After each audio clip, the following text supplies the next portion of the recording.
Assalamualaikum warahmatullahi wabarakatuh.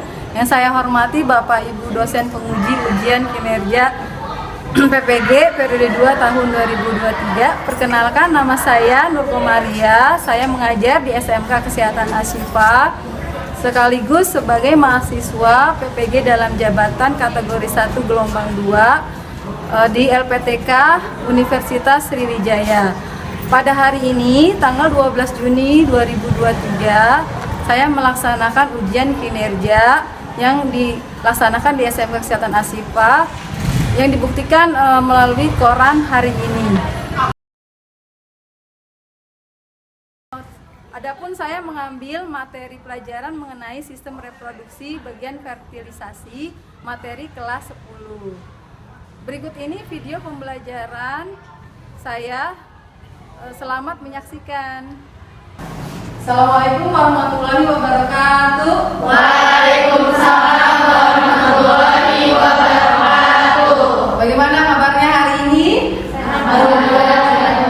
Alhamdulillah. Sehat semuanya ya? Sehat.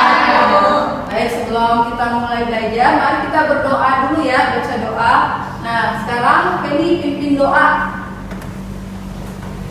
Baiklah, sebelum belajar, alangkah baiknya kita berdoa. Berdoa dalam hati, dimulai.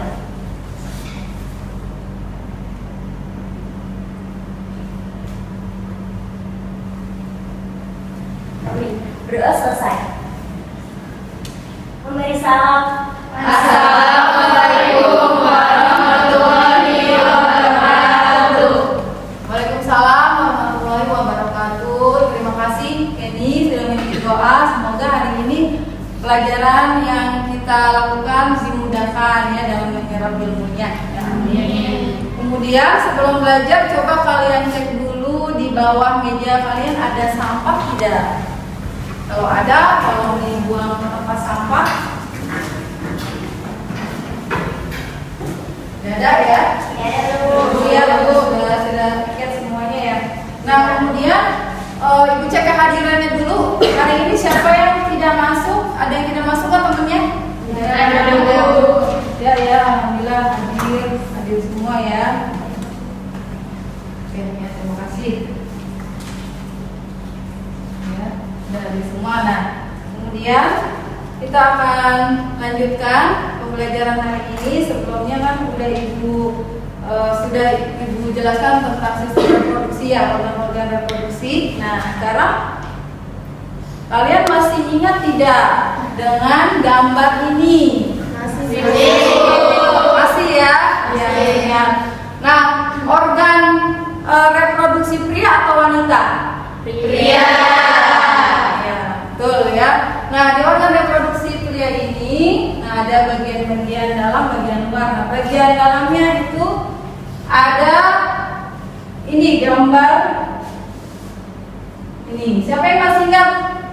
Ini gambar apa? Ya, jauh ya.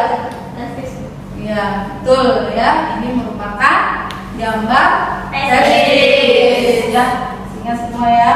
Nah, kalau misalkan yang ini gambar apa? Siapa yang tahu ya? Ya, Alia, kalian tahu?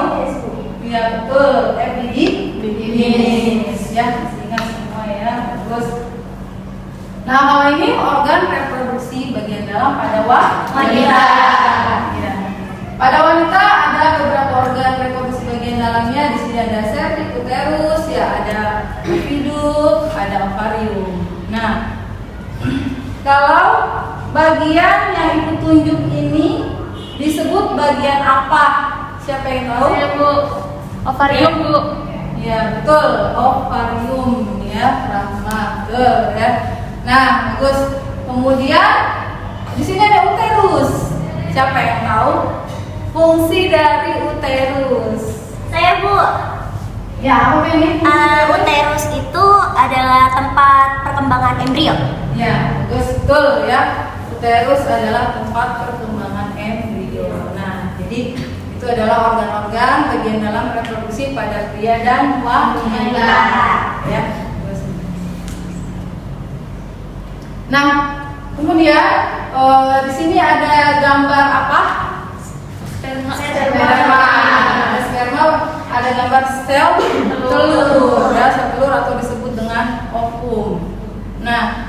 merupakan proses fertilisasi. Fertilisasi itu ada yang tahu artinya apa? Fertilisasi pembuahan. Nah, jadi dalam fertilisasi ini ada proses pembuahan, bertemunya sel telur dengan sel sperma. Ya, jadi pertemuan antara sel telur dengan sel sperma. Nah, kenapa kita mempelajari materi ini? Penting tidak materi ini dipelajari? Penting, ya sangat penting. Jadi kita bisa mengetahui bagaimana proses terjadinya pembuahan. Dulu semuanya mengalami hal tersebut, ya. Sebelum kita dilahirkan ke dunia, kita mengalami hal ini dulu, ya. Sebagai cikal bakal manusia. Nah, dalam proses fertilisasi ini, sel sperma jumlahnya ratusan juta agar bisa membuahi sel telur, ya. Agar peluang keberhasilan untuk fertilisasi pembuahan lebih besar, makanya diperlukan banyak sel sperma.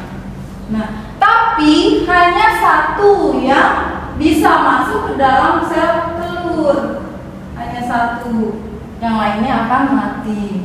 Jadi kalau di analogikan ya, itu sel sperma masuk ke dalam sel telur itu seperti semacam perlombaan, ya. Perlombaan, siapa yang paling cepat, siapa yang paling kuat, dia akan menang.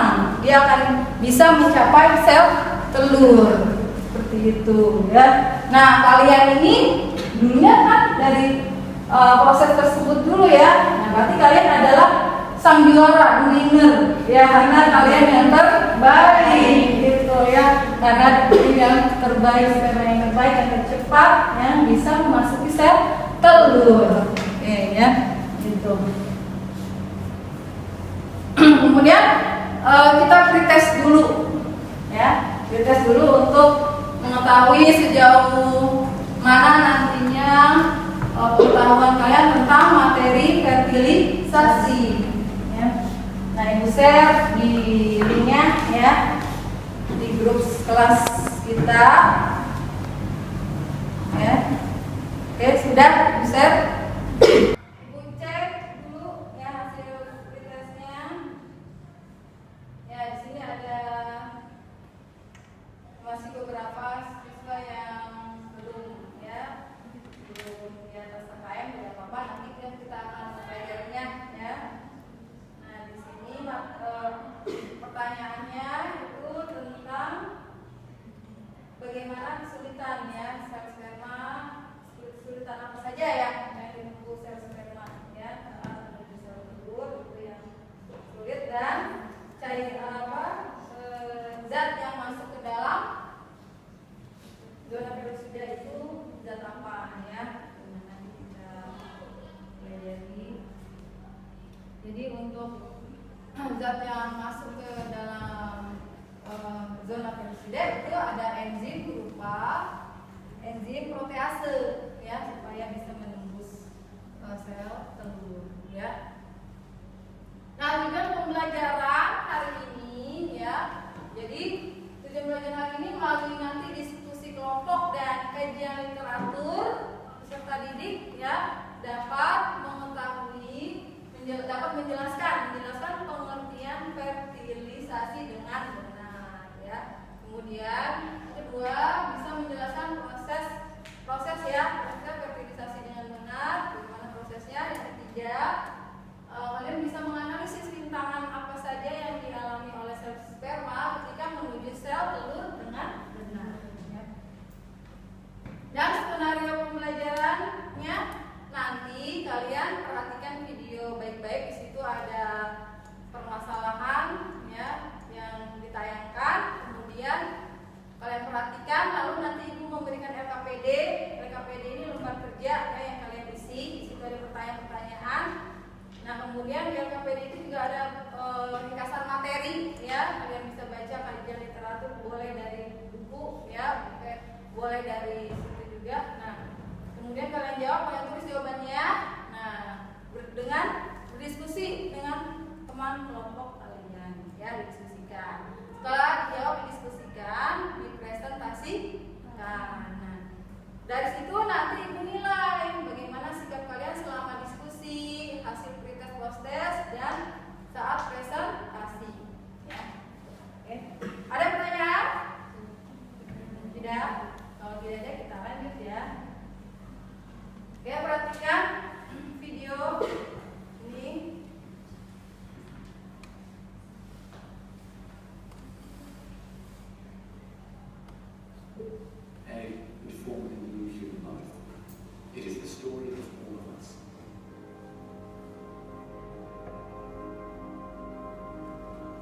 During sexual intercourse, about 300 million sperm enter the vagina.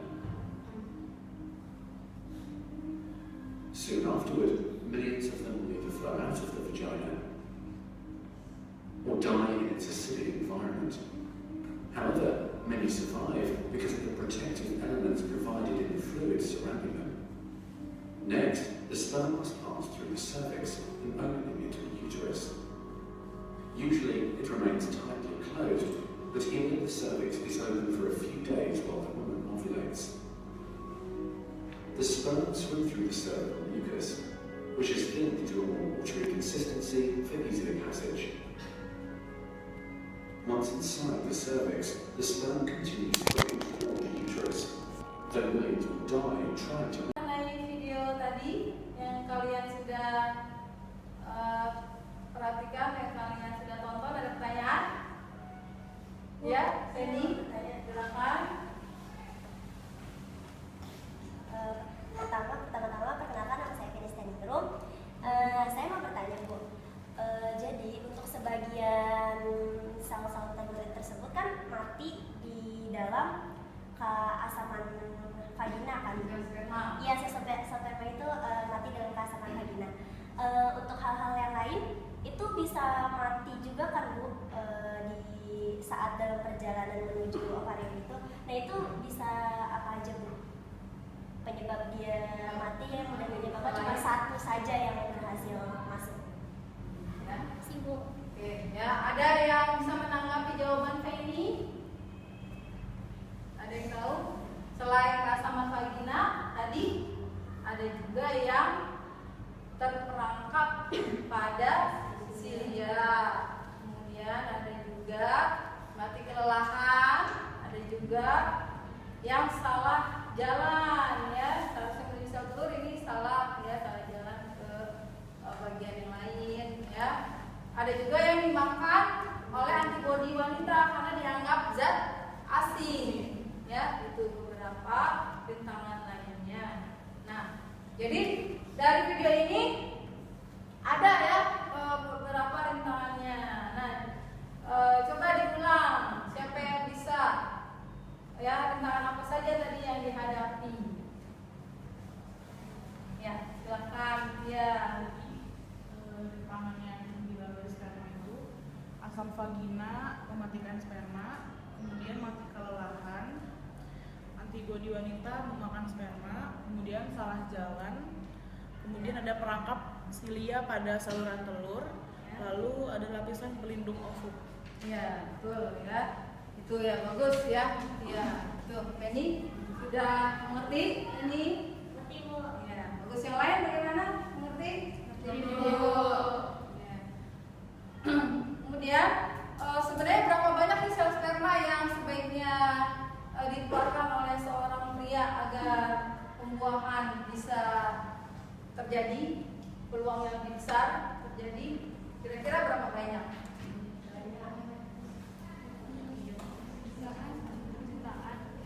Ya, berapa? Jutaan? Ada? Ada ratusan juta.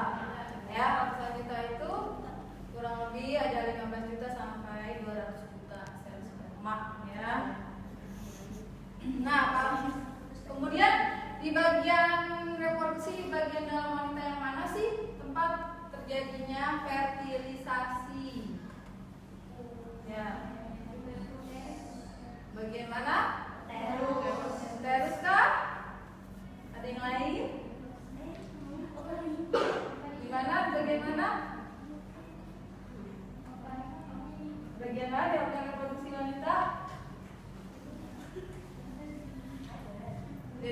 Fertilisasi di bisa bukan?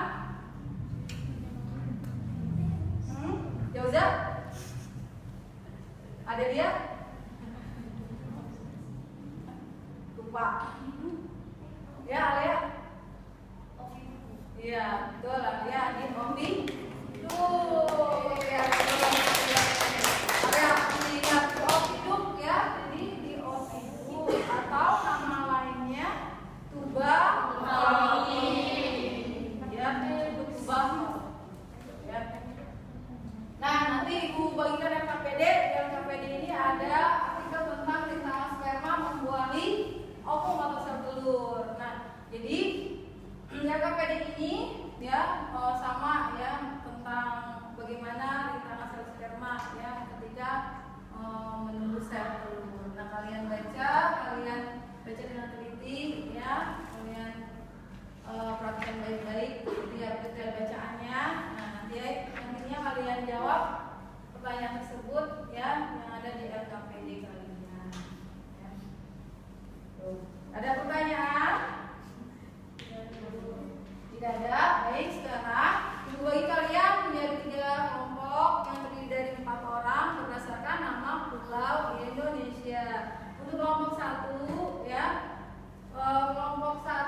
3 balik, gitu ya.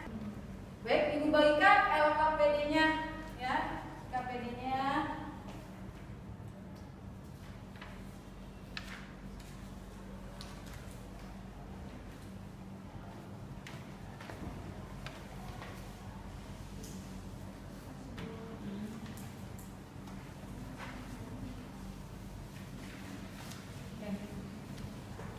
Nah, sekarang silakan kalian diskusikan, kalian kerjakan ya jawaban dari pertanyaan-pertanyaannya. Ya, dengan diskusi dengan kalian. Kalau ada pertanyaan yang belum kalian mengerti, silakan ditanyakan ke Ibu ya.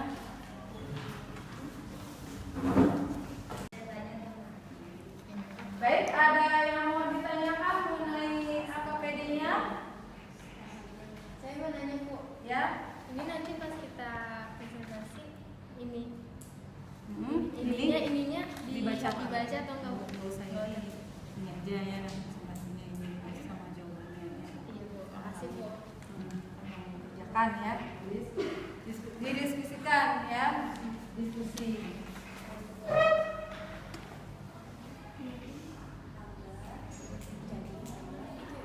Ada yang mau ditanya di kelompok ini?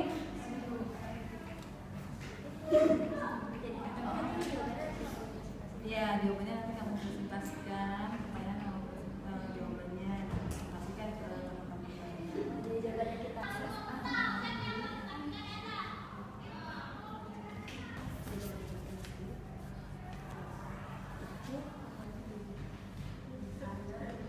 Baik, sekarang sudah selesai diskusinya, sudah selesai semua, dijawab semua, sudah LKPD-nya? Sudah. Oke, kalau sudah semua, sekarang waktunya presentasi ya, presentasi kelompok. Nah, Ibu minta presentasi dari kelompok 1 dulu ya, silakan. Assalamualaikum warahmatullahi wabarakatuh. Waalaikumsalam warahmatullahi wabarakatuh. Perkenalkan, nama saya Jauza. Saya dari kelompok 1 Kalimantan.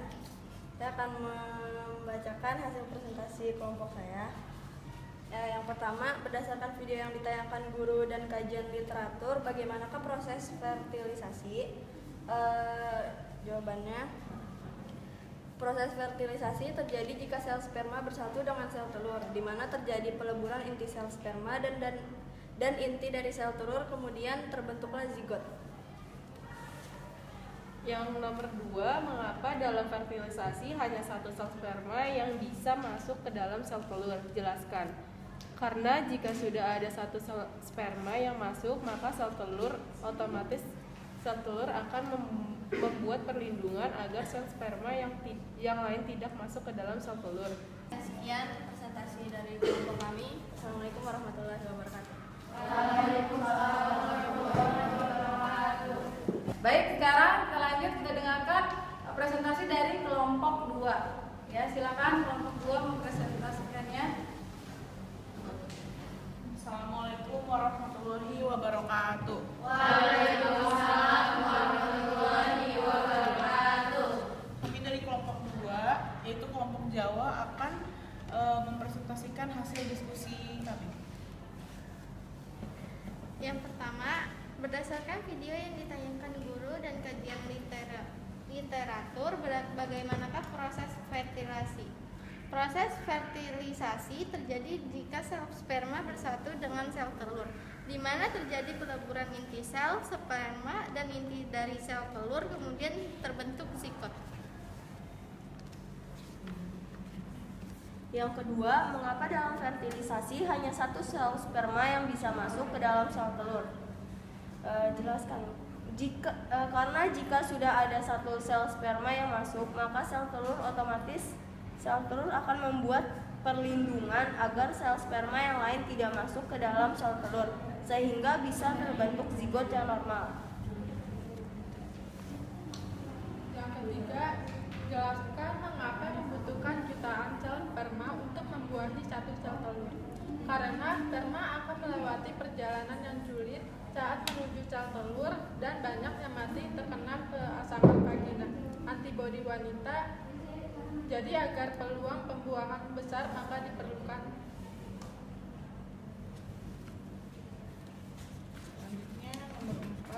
Bagaimana sel sperma bisa tahu letak sel telur di dalam organ reproduksi wanita? Sel telur akan mengeluarkan senyawa kimia tertentu sehingga sel sperma dapat mengetahui keberadaan sel telur. Yang kelima, berdasarkan artikel di atas, sebutkan dan jelaskan tentang tantangan apa saja yang dialami sel sperma menuju sel telur. Ada 6, yaitu yang pertama, keasaman vagina wanita banyak mematikan sel sperma yang masuk ke organ reproduksi wanita karena banyak sel sperma yang tidak tahan dengan keasaman vagina. Yang kedua, banyak juga sel sperma yang mati kelelahan karena kehabisan energi untuk menuju sel telur. Yang ketiga, wanita memiliki antibodi sebagai perlindung dari virus, bakteri, dan zat asing. Sehingga ketika sel sperma masuk, sel sperma dianggap zat asing oleh antibodi wanita, kemudian dimakan oleh antibodi wanita. Yang keempat, ada beberapa sel sperma yang salah jalan menuju sel telur karena tidak mengenali sinyal kimia yang dikeluarkan sel telur. Yang kelima, adanya silia-silia pada saluran oviduk atau tuba Fallopi sehingga banyak sel sperma yang terperangkap akhirnya mati.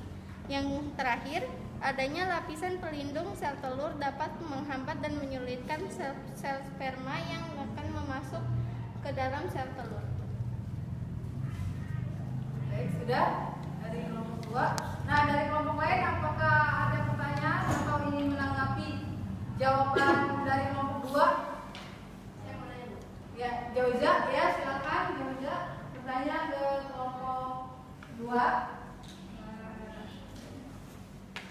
Saya mau nanya, apa sih manfaat dari keasaman vagina wanita? Padahal kan cuma hanya mematikan sel sperma. Apa ada manfaatnya? Ya, jelas pertanyaannya. Ya, jadi apa manfaat keasaman vagina?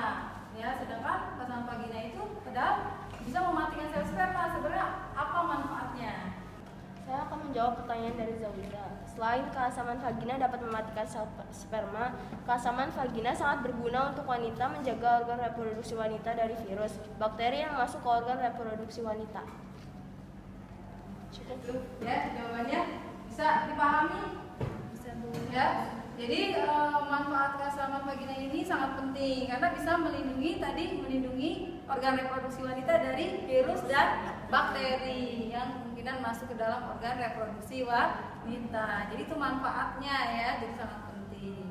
Nah, kemudian ada pertanyaan lain dari kelompok 3.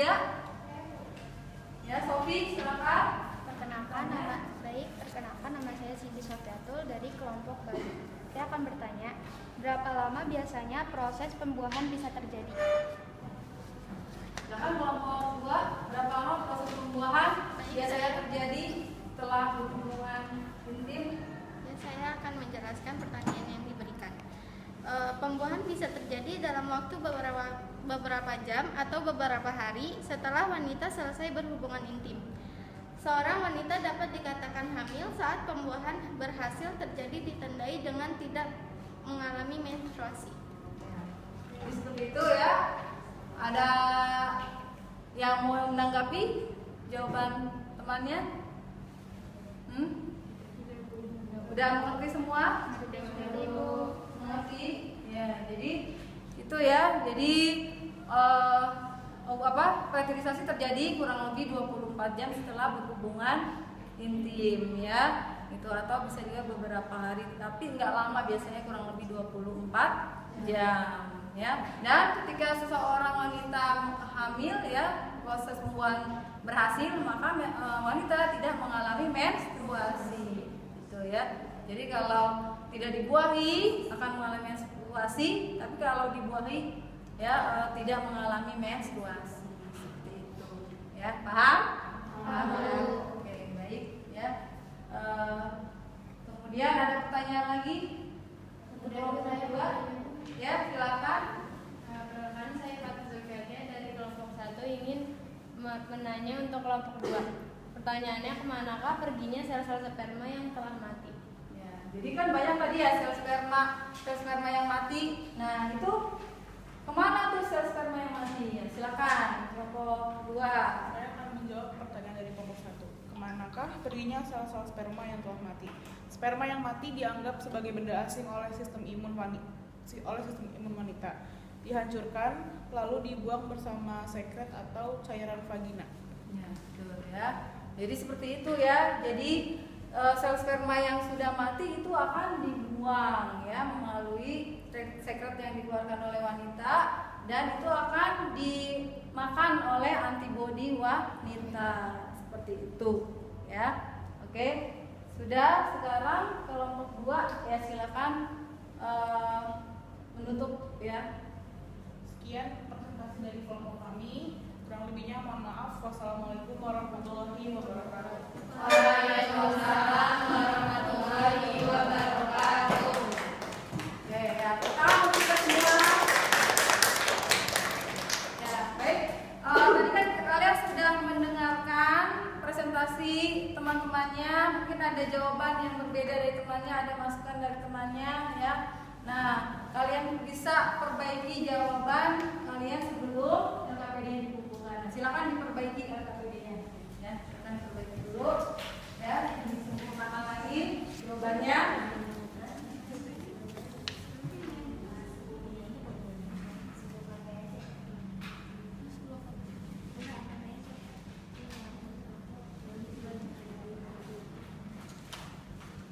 Baik.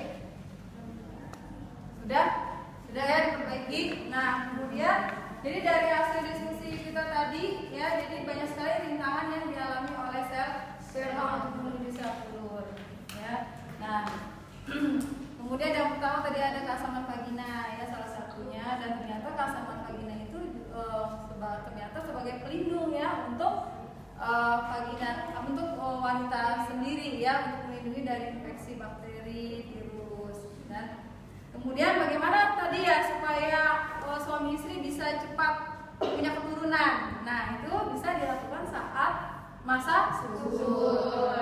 Nah, ya. Dan sel sperma yang mati juga itu akan kemana perginya? Nah, itu akan dimakan oleh antibodi wanita, difagosit ya oleh antibodi. Nah, dan juga yang dibuang bersama dengan sekret yang dikeluarkan oleh vagina wanita. Ya. Baik, siapa yang bisa menyimpulkan pembelajaran hari ini? Saya Bu. Ya, Penny, silakan. Jadi untuk kesimpulan pembelajaran hari ini, yaitu ada fertilisasi adalah proses penyatuan sel telur dan sel sperma dan berlangsung di dalam organ reproduksi wanita, yaitu di tuba falopik.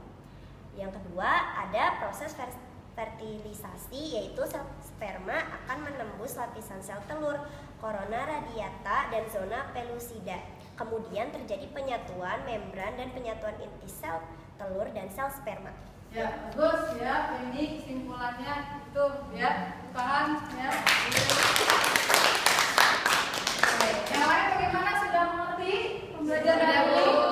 Sudah, ya bagus, alhamdulillah ya. Nah, sekarang Ibu ingin meminta kalian untuk mengerjakan soal post test ya, post test. Tadi Ibu kirimkan linknya sudah ya, sudah Ibu kirimkan linknya, silakan dikerjakan. Post testnya sama, soalnya hanya 5 soal ya di Google Form ya. Bisa kebuka linknya? Bisa? Ya. Silakan.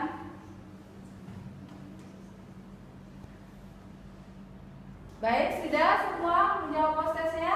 Sudah, Bu. Bisa? Bisa ya, alhamdulillah ya Ibu. Cek dulu ya post testnya.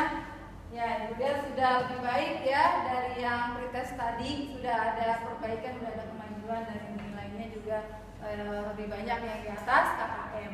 Nah, selanjutnya kita refleksi pembelajaran kita hari ini ya. Di refleksi ini apa saja yang belum terlaksana saat pembelajaran. Kemudian kesulitan apa sih yang kalian alami tadi saat kegiatan pembelajaran, dan apa yang sebaiknya kalian lakukan nanti untuk pembelajaran yang belum terlaksana. Nah, di LKPD itu kalian tulis refleksinya, ada di kolom LKPD, silakan ditulis. Ya, silakan tulis di paling belakang di kolom LKPD. Ya. Tulis di situ ya.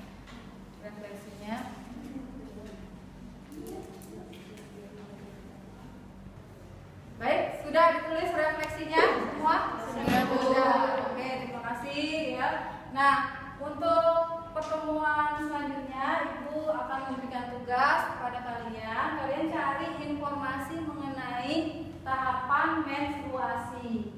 Ya, di buku catatan biologi kalian di situ kalian tulis ya tahapan menstruasi untuk pertemuan berikutnya. Ya, jadi terima kasih ya untuk pembelajaran hari ini. Semoga bermanfaat ilmunya ya dan semoga kalian mengerti. Nah, sampai ketemu lagi untuk pembelajaran berikutnya.